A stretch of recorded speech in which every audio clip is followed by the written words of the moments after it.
صلاح الدین ایوبی کیسے بنے تھے؟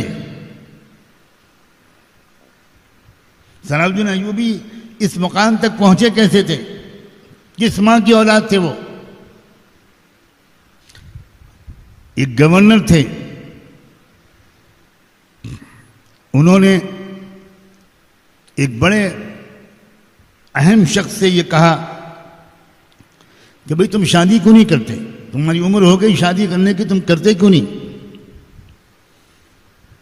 اس شخص نے جواب دیا کہ میں اپنے لائق کسی کو پاتا ہی نہیں، میں کیسے رشتہ قبول کروں؟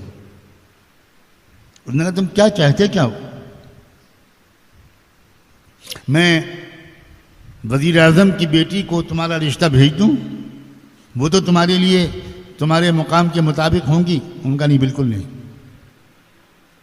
پھر تم کیا چاہتے ہو؟ انہوں نے کہا کہ میں ایسی بیوی چاہتا ہوں جو ہتھیار دے کر گھوڑے پہ بٹھا کر یہ وصیت کر کے مجھے بھیجے کہ زندہ واپس مت آنا۔ میں ایسی بیوی چاہتا ہوں، اور ایسی بیوی نہیں ملتی، اور جب تک نہیں ملے گی میں شادی نہیں کروں گا۔ تو اس نے کہا کہ ٹھیک ہے، میں جاتا ہوں ایک شخص کے پاس جس کے ایسے گھرانوں سے تعلقات ہیں، وہاں کوشش کروں گا کہ تمہارے لیے ایسی لڑکی تلاش کرواؤں۔ ان کا ٹھیک ہے، لیکن اس سے کم پر میں راضی نہیں ہوں گا، یہ یاد رکھیے گا۔ یہ وہاں پہنچے اور اس عظیم رہنما کے پاس پہنچ کر یہ کہا کہ میں آپ کی اس رعایا میں سے ایک ایسے بہادر انسان کے لیے رشتہ مانگنے آیا ہوں، آپ کسی جگہ ایسی جگہ رشتہ کرا دیجئے، آپ رعایا کے تمام گھروں سے واقف ہیں کہ جہاں ایسی کوئی لڑکی رہتی ہو تو اس کا رشتہ کرا دیں۔ ابھی یہ بات چیت چل رہی تھی کہ ایک لڑکی کی آواز آئی، اس نے اجازت منگوائی کہ میں کچھ حاضر ہو کر عرض کرنا چاہتی ہوں، کیا اجازت ہے؟ تو کہا گیا کہ ہاں بالکل کہہ سکتی ہو بیٹی، آ کر جو کہنا چاہتی ہو، جو درخواست پیش کرنا چاہتی ہو وہ پیش کرو۔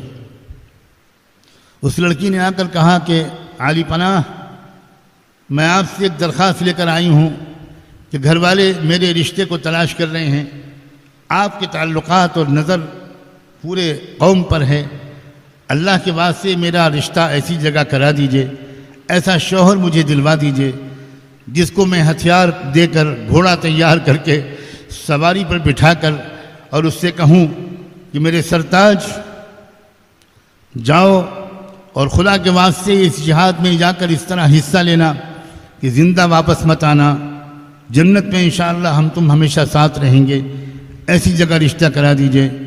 وہ شخص جو ابھی کچھ دیر پہلے اپنے لیے ایسی بیوی کی تلاش کی درخواست کر رہا تھا، وہ پردے کے دوسری طرف بیٹھا ہوا سن رہا تھا، اور اس نے جب یہ سنا تو وہ حیرت میں رہ گیا کہ وہی مطالبہ جو میں لے کر آیا تھا، وہی مطالبہ یہ کون سی لڑکی لے کر آئی ہے؟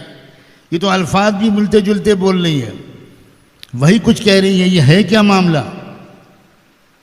تو ان شخص نے کہا، انہوں نے کہا بیٹی بالکل ٹھیک ہے، میں جلد تمہارے لیے ایسے رشتے کا انتظام کرتا ہوں۔ اور اس کے بعد بلایا، ابھی لڑکی موجود ہے، اور کہا کہ اس بچی کے سامنے ذرا اپنا مطالبہ دہراؤ جو تم نے ابھی تھوڑے دیر پہلے مجھ سے کہا تھا۔ انہوں نے کہا عالی پناہ، شیخ المشائخ، میں آپ کے پاس یہ درخواست کو لے کر آیا تھا کہ میرے گھر والے میرا رشتہ کرنا چاہ رہے ہیں، مجھے ایسی بچی کے ساتھ رشتہ کروا دیجئے جو مجھے عزیمت و جہاد کے میدان میں ہتھیار دے کر گھوڑے پہ بٹھا کر اس طرح رخصت کرے کہ یہ کہے کہ زندہ واپس مت آنا۔ میں نے تو آپ سے یہ کہا تھا۔ بچی سن کر حیران رہ گئی۔ انہوں نے کہا کہ بس اللہ نے تم دونوں کی تمناؤں کو ملا دیا، تم دونوں کو جمع کر دیا، اب میں تمہارے ماں باپ کو پیغام بھجواتا ہوں۔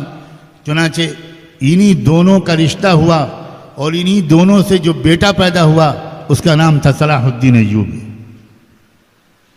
او شادی کرنے والوں، حسیناؤں کو تلاش کرتے ہو، مالدار لڑکیوں کو تلاش کرتے ہو، جو ہو سکتا ہے کہ وفادار بھی نہ ہو سکتا ہے کہ بے وفا ہو سکتا ہے کہ پاک دامن بھی نہ ہو، یا کم سے کم درجے کی بات یہ ہے کہ ان کی تمنائیں سوائے رخ و رخسار اور گل و گلزار کے آگے بڑھ ہی نہ پائیں تو ان سے کیا اولاد پیدا ہوگی؟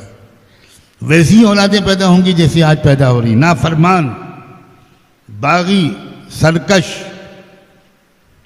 حلال اور حرام کی تمیز نہ کرنے والی اولاد، ماں باپ کو بڑھاپے میں اذیت دینے والی اور دھوکہ دینے والی اولاد، دوستوں کو ماں باپ پر ترجیح دینے والی اولاد یقیناً پیدا ہو۔ کل اناء بما فیہ ینضح، ہر برتن سے وہی چیز نکلتی ہے جو اس کے اندر ہوتی ہے۔